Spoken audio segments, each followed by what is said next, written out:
UW360 is proudly supported by Pacific Office Automation, copy, print, workflow, and IT. Problem solved.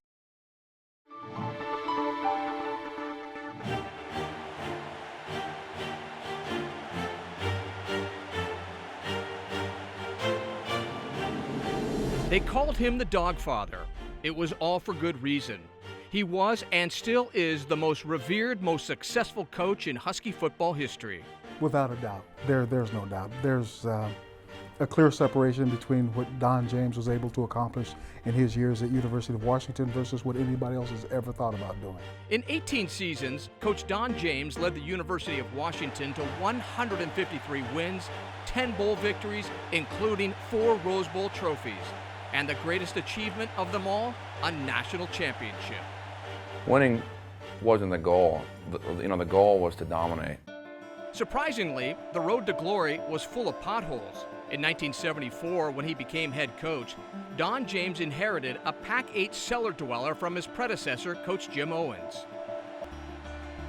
The turning point came in 1977 after the Huskies started the season a cheerless 1-3. But for the second week in a row, the Huskies lose on a last-second field goal, this time 19-17. When the team returned to Seattle after a heartbreaking loss to Minnesota, the Dogfather had an unexpected midnight meeting with his players. And here's what he said: we're not playing up to our abilities. We can play a whole lot better than this. I want every person in here to think about and write down what they personally can do to help this team get better, one by one, so that collectively we can become stronger as a team.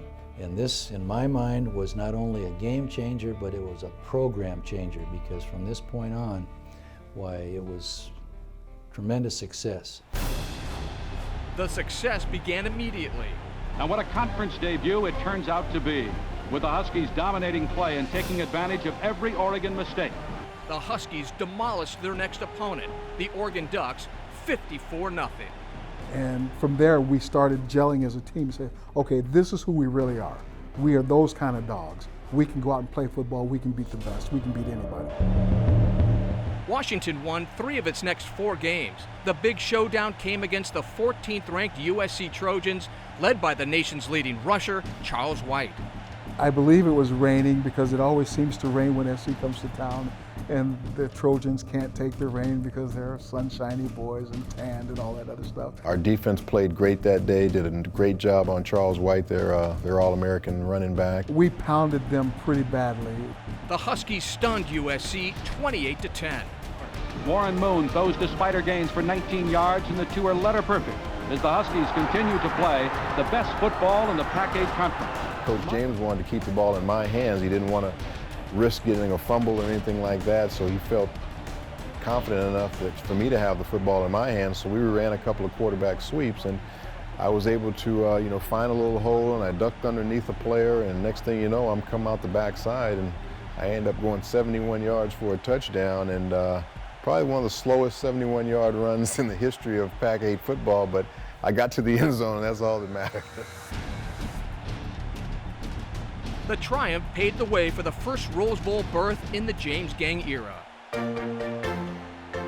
The Rose Bowl, January 2nd, 1978, the Huskies were considered big underdogs against Bo Schembechler's 4th-ranked Michigan Wolverines. And it's like, well, we're reading the press too. We're 2 or 3 touchdown underdogs.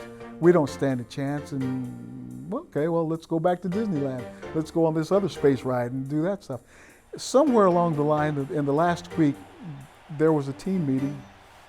The team came together and said, well, we made this journey down here.